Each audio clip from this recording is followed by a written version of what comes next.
All right, this is gonna be a little bit different video. I'm gonna talk about my car, its current setup. So first, let's talk about the chassis. So my car is a 1965 Ford Mustang Coupe. Not a fastback because it doesn't have the slant roof and it wasn't convertible. If I pop the hood, maybe you can see the VIN number here. The VIN number is 5 for 65. R being, I think the manufacturing plant, which was San Jose. 07, I think that was the trim, or perhaps maybe that was the coupe. T being a T code, which was a inline 6. Currently, we do not have an inline 6. So kind of swapped that out a while back. And then just a sequential number toward the end. So when I bought the car, it was powder blue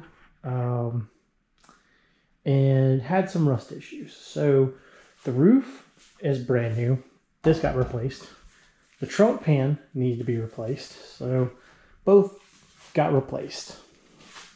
And then the rest, obviously, we kind of over time replaced a couple body panels, added the wide body, the hood, the front end, all that things like that, the wheels, tire.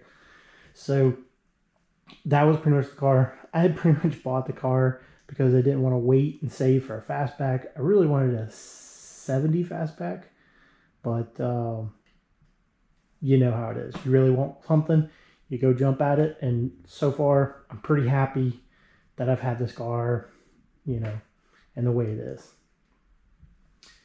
So next, we're going to talk about suspension modifications. The front end has a Rod & Custom Motorsports. It's their RC 107 package for a 1965 Mustang. I first went with manual rack, the basic 11-inch rotors, and for the most part, that did it. That gave me the platform to drop the Coyote right on in, and gave me adjustable coilovers as well as a decent set of disc brakes. The rear is a Ford 9-inch housing. It's a Curry 9-inch, but it has the Chris Olson's Chassis Works housing for the Total Control Products triangulated rear 4-link with their coilovers. I also have disc brakes on the rear, which those are geometric calipers, floating calipers, because I have semi-floating axles. Next, let's go ahead and talk about the engine. So back in 2013, when Ford Performance was just starting to offer the crate engine, this is a 2000, basically I bought this in 2014. It is a Gen 1 Coyote. Nothing special. It's not an Illuminator or anything like that. Basically a Mustang spec crate engine. I have the Ford control pack. It is tuned by Lund Racing. So far, things have ran very smoothly. Hardly really any modifications to it. Intake manifold, it has a 2018 intake manifold, has long tube headers, has the power by the hour front rotor kit with the power by the hour intake manifold, and no complaints, it runs great. The transmission is from a Shelby Super Snake. So it's a TR6060 6-speed, and I have a center force single disc clutch. Great drivability, holds the power, slips really nicely when you go racing, you want to launch the car. And yeah, then as well as a Driveshaft. Those guys helped me connect the engine to the Ford 9-inch, which helped tremendously. So let's talk about the electronics of things. So obviously, I think you guys are pretty familiar. A couple videos back, I'm using a Painless wire harness for the chassis.